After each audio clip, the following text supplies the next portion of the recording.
am nañ si xel ñaar bu dëgër boo xamante ne daal dina jur ay yàqu-yàqu lan mooy sa sentiment face à cette situation là man naa gis li ñu bind su nga gisee en tant que scientifique tamit naa gis loolu rek ba xam li ñu bind lan la parce que comme ni wax man déjà dama am sama jàngat ci zone bi nee naa la Khalifa zone boobu sur le plan écologique lu ñu fa mën a def lu ñu fa mën a yàq xam naa ne yàqute bi commencé na bu yàgg te mënatuñ ko arrêté ñu kon nañ ko mais defaraat kon yàq non non foofu mënatu ko defaraat nañu wax dëgg rek man dama ne la foofu bon je pense que je veux bien que Moustapha nous dise non dama ne la foofu dama ne la je vous jure que ne picc yi fa nekk tey jii ñu ngi dem Cupam dama ne leen lépp lu ñuy def pour conserver l'écologie foofu suñu 1009 hectares yi ne Cupam nañ ko préserver comme li professeur wax mais kon la moo tax ñu def reboisement bu fekkente ni mënatuñ kaa defaraat attends ma wax la rek par exemple quoi c'est basique c'est-à-dire c'est parce que Khalifa gars yi léegi li ñuy wax rek mais bëgg gars yi commencé jaay seen tool ñëpp waroon jóg ne nañu defante fii mais borom toolu jaay gars yi tabax ñuy jaay tool Moustapha est-ce que zone boobu yaakaar dafa jeex sur le plan écologique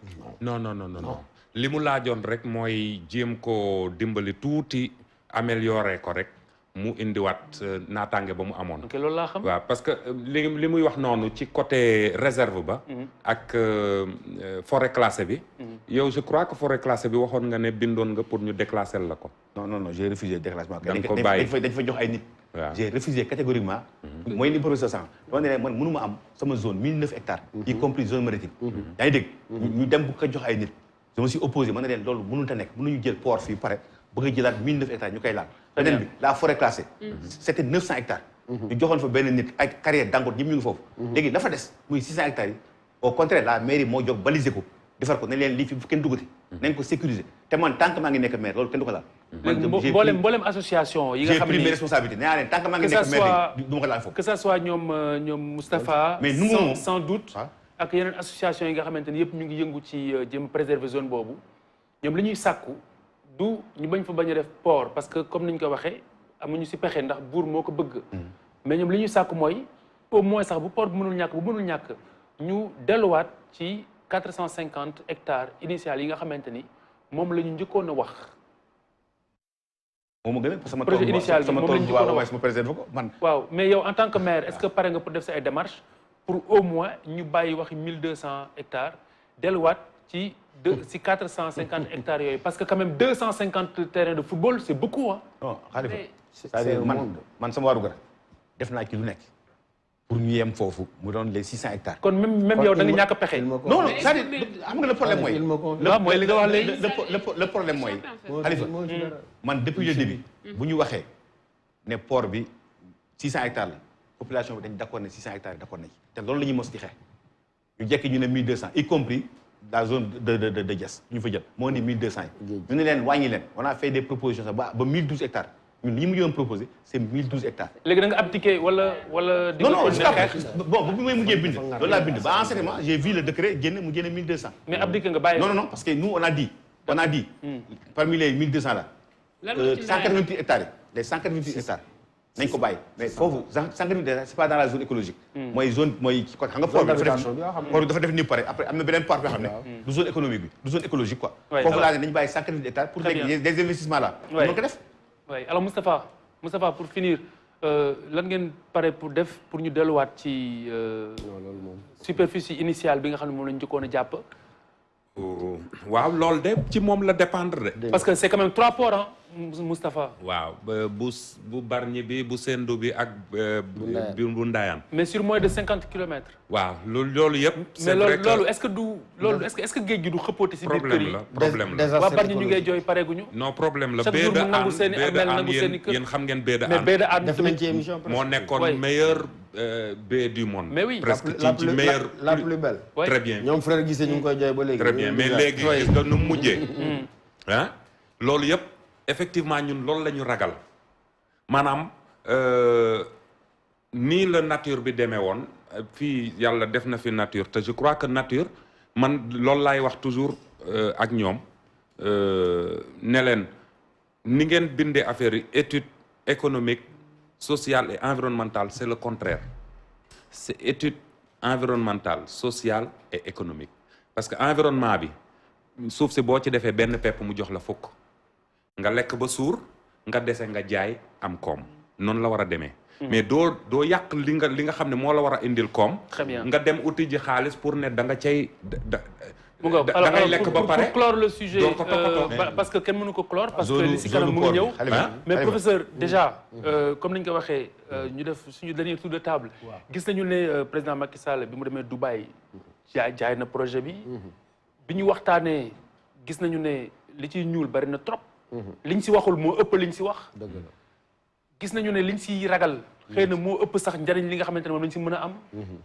la mooy sa conclusion waaw sama conclusion rek comme tudd naa frère gisee ñu ngi ànd doxantu géeju Yarax kenn dootul doxantu géeju Yarax parce que tey fi mu nekk géeju Yarax kenn mënatu fa doxantu kenn moo dafa doxantu xet gu bon moo la ci yàqu na destructure na kon nag bàyyi pen mi doon woy xale ba demoon géeju Ndaayaan nga xam ne géeju Ndaayaan jeex na naata nga jeex na ah biodiversité jeex na ceew bu taaru gi noyeekaay bi borom xam-xam bu jógee naa jël roplaan dem Ndaayaan bànneexu amatul loolu yëpp jeex na moom xam na loolu kon nag conclusion bi rek mooy encore une fois logique économique bi dafay jeexal sax paradigme bi nga xam ne moom lañ teg ci àdduna bi loolu ci doy waar parce que dama ciy insisté Khalifa moom monsieur le maire pro jàngalekat la borom xam-xam la xam na ne benn paradigme lañ teg ci àdduna bi ci wàllu investissement fi mu nekk nii boo waree ba mu daj foo ñëw Khalifa ñun la keew gi mais prof monsieur le maire est passé aux aveux monsieur le maire nee na la amatu si pexe waaw moo tax maye la lu président bi dem ba vendre tey nag bul fàtte ne parti socialiste la bokk mouvement présidentiel ak yooyu yëpp koy foog ñu jam ko xeer moo tax bi nga waxee may la lu président taxaw fële Dubaï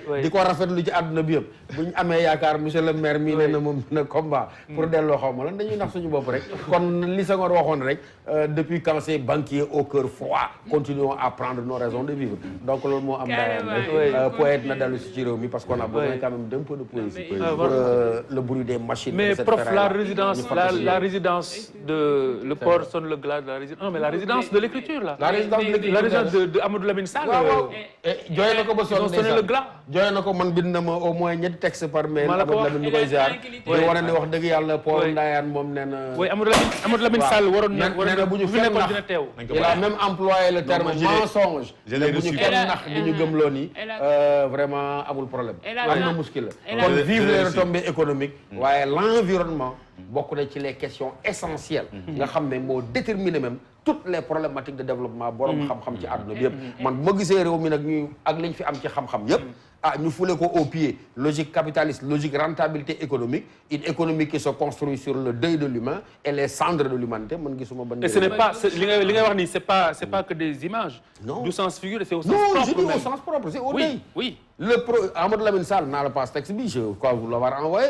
Il parle lui-même de cimetière de mort ñoo fi nekk au sens propre du terme. parce que la mu fay jëlee nee na njanaaw yu doon jógee fu nekk ci àdduna naataange bi amoon ci bërëb boobu ngelaw mbeex mi nga xam ne moo amoon ci boor boobu mais loolu yëpp mooy sànku nappkat yi nga xam ne seen gaal looco lañ daan dem jël indi mais bay dundee foofu rek la desoon bay dundee fa amoon. seen yoon ci ceeb bu manqué seen yoon ci diwlin bu yokk seen yoon ci lii parce que mu ngi woon foofa waaye loolu jógee na fa kon kay monsieur le maire dañuy nangu lool rek waaye nag bu fekkee ki nga xam ne moo la ëpp doole li Souleymane Faye di wax ki la ëpp doole kay lu mu la teg da nga koy nangu rek man ba tey et la tranquillité de la maison des sables parce que même bu fekkee ni du ko lekk day jàkkaarloog moom donc jàkkaarloo googu day tax l'essence de cette maison là dootu ko amati tax.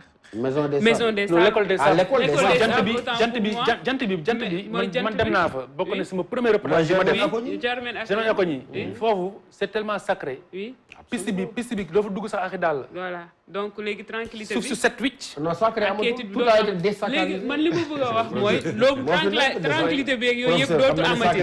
maintenant moi comme que dama optimiste je veux bien être optimiste. si réaliste en fait je voulais dire. réaliste bi mooy. non optimiste réaliste bi mooy nangu lu fi nekk comme que. allah kulli aal bu yàlla di maye jàmm ak bakkan. dama defe ni waalo mbir mi day am waalo du bàyyi. waxaare rek comme que mbir mi day am man je veux bien ci li nga xamante ni nii non mais ku la ëpp doole. mais waalo mais attends mais da ngay joxe li nga war a joxe. non mais en fait xam nga. man du ma daw de. tey maam daaw di daw de wax. ñoom jëmbat mooy daaw di daw non du ma daw mais je veux juste dire non du ma daw jébaluwuma de. je suis contre je peux être contre. parce que xam naa ni aspect économique bi. moom bëri na ci mais environnement bi moom dina ci dee. moo tax depuis le début dama évacuer thèse boobu comme quoi étude bi impact ou pas mu baax ou pas. le projet aura lieu. mais c'est notre rôle de dénoncer. maintenant comme que ceci étant maintenant qu'est-ce qu'il faut faire pour man. ci li ñu jëm ci li nga xam ne nii rëccaguñu. mooy naka la ñu mën a taxaw ba. ndaw ya fa nekk non seulement ñu wàññi ko bu mënee nekk beneen bi mooy ndaw ya fa nekk ñu mën a xool naka la ñu mën a def ba tenir ak ñoom benn discours wala dem leen a dugal. mais ndaw ñi il faut qu'on leur dise ndaw ñi il faut qu'on leur dise non il faut qu'on leur dise que duñu am dara parce que pour deux raisons. parce que dañ la ne dernière génération port de dernière génération. mais prof am na beneen prof leneen lu ëpp solo mooy waa port. waa port bu Ndakaaru buñ fa toxoo. wala ñu toxal lenn ci seen yëf. dañuy yóbbaale ñi nga xamante ni ñoom personnel la ñuy yóbbu. waaw man daal bëgg naa. il faut dire la vérité aux jeunes am na ay possibilités de travail. mu leer ci biir mu leer ñu doon loo xam ne lu ñu tënk la muy beneen. ñooñu ñu ni dañ leen fay jëlee jox leen ay kër. loolu tamit mu doon lu leer parce que du ma bëgg li dal waa Diass dal waa Ndayane. Donc il faut vraiment bien négocier. Parce que c'est de cela qu'il s'agit. Parce qu'on ne peut plus être là pour dire que lii du am mënutul ne parce que day am. Anyway parce que day am parce que waxuñu aussi DP wóolu boobu fay war a nekk ñaata at pendant 25 ans dañ koy jox concession bi boo xam te ni nii pendant 25 ans mooy def lu ko neex xam nga loolu waxaguñ ko ak yeneen moo tax lii sax mérité na beneen boo xam ne nii ci yeneen aspect lay wax donc maintenant tout ceci étant pour ma négociation bi dafa war a sincère ngeen war a def de sorte que waa Ndayane ci baykat yi ci nappkat yi ci ndaw ya fa nekk te amuñu liggéey duñ ci génnee noonu ñu jéem a def le tout pour placer leen xaw ma yan matériel la ñuy utiliser xaw ma lan ngeen di wax ñi ko mën a def mais daal imposer je veux bien rectifier quelque chose parce que man dama la dégg nga ni ndaw ñi fa nekk te amuñu liggéey mais ndaw ñi fa nekk te nar a ñàkk seen liggéey aussi ñooñu itam ñu jéem a xool naka lañ leen di cadrer à cause du port naka lañ leen di dugalee il faut essayer de trouver des solutions par rapport à ça pour man mais kay dafiy am du fi am c'est déjà parti c'est carrément déjà acté alors juste pour terminer gis nañu bijou bi ni ñu koy kañee ci àdduna bi xam nañ li ci nekk ci suuf lu bari lu ñu waxul en tant que écologiste en tant que défenseur de l'environnement est-ce que tey da ngay défendre toujours ñu wàññi superficie bi wala dafa am beneen considération boo si am non superficie bi moom bu ñu amoon lu ñu gënal ñu wàññi ko man dama ne woon sax port bi bu ñu naroo mënoon a comme Dakar moo engorgé wu ndax port bi ñu bëgg ko désengorger pourquoi pas ñu jël moitié bi bàyyi foofu moitié bi ñu indi fee jéem a conserver écologie ba fa amoon lañ ca mën a améliorer ñu améliorer ko seul tout dernièrement monsieur le maire nga xam ne di nga yóbbaale question yi ci sa bërëb ñi nga xam ne ñoo fa dëkk ñu ci bëri ñoom seen mbëbët mooy kan mooy garantie emploi yi xale yi war a am kii bi ngay wax noonu école de formation boobu ngay wax déggoon nañ ci benn capitaine Jaan xawma Jaan Caam xawma Jaam bu ñëwoon pour ne bëgg na defal jeunes yi formation foofu loolu bëgg nañu xam fu mu mujjee ba mais formation en quoi ci affaire métier portière loolu jotul aboutir bëgg nañu xam aussi nan lañ koy xeti audience publique bi kañ lay am bëgg nañu xam aussi étude impact environnemental bi kañ lañ koy publier officiellement bëgg nañu xam ñi nga xam ne amuñu papier seen document officiel pour seen parcelles yi nan la ñuy def ni buñ leen di exproprier tam nan lay demee pour ñu teel cee préparé wu balaa ñuy ñëw comme yi am rek gars yi di ñëw di buub ñu naan qu'est-ce qui se passe ñu lay woo fii ngay jóg a kat kii loolu yëpp boo ci teelee wax population bi rek ñoom buñ ci déggee réponse rek ku ci ne di nga fagaru. Très bien à l'audience publique alors monsieur le maire pour tënk dama lay jox aussi opportunité parce que est-ce que vous êtes candidat à votre session wala da ngay ñëw si beneen cadre ñu wax si li ma ëppal solo mooy tey mooy port bi port bi mën na laa fal ko mën na laa digal de waaw bu soobee yàlla ba du ma digal parce que on a parlé plus des inconvénients que des avantages affaire bi du bon rek am na lu baax comme ni ñu wax c'est-à-dire zone bi ci boo xam mooy reconfigurer waa changement bi ngay wax xam nga foofu mégapole lay doon ëllëg. mais à quel prix. non dafa nànk rek xam nga Khalifa. c'est vrai boo bëggee liggéey tamit il faut que am lu am comme ni ko professeur waxee. dama waxoon sax on peut pas faire des zones sans casser des œufs mën nañu naan soom bi tamit mais fii dama yaakaar ne omelette moo ñu gën a comme dañ ne omelette moo ñu gën a nañu fexe ba omelette boobu lañ fay def mu baax mooy tey jii un mégapole la ñuy créer foofu ñu aménager zone bi de telle sorte que link day am kii di ko war aéroport ak zone port bi fu mu nekk noonu écologiquement c'est vrai nee naa leen impact boobu wallaahi ñu laal ko ñàkk a laal foofu dafa yàqu bu pare mais nañu fexe ba loolu fa nekk noonu ñu seet la des tey jii muy 1009 hectares. xam nga yéen a wax 1000 mais on a 1600 hectares yoo xam ne forêt ak réserve. loolu nañu fexe ba téye ko foofu laa wax li ñuy wax nii port bi yàlla dimbali nañu. kon wàññi bi da nga si génnaat. non dégg nga la dama mos a wax ne. nañu wàññi mais comme décret bi génn na ba 1200 la def.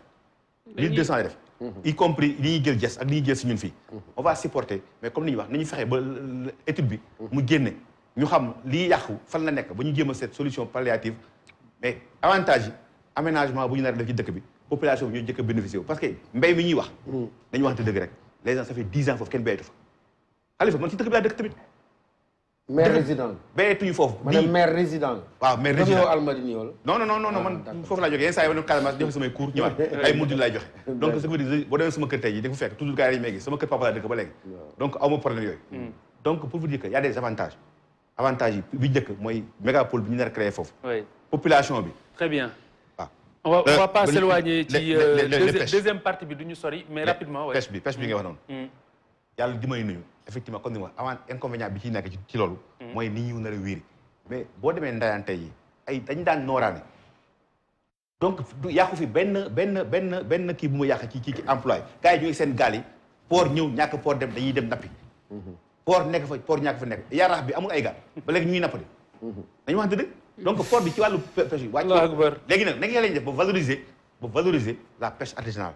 mooy comme ni ñuy wax sax xale yi bu ñu subventionné essence bi.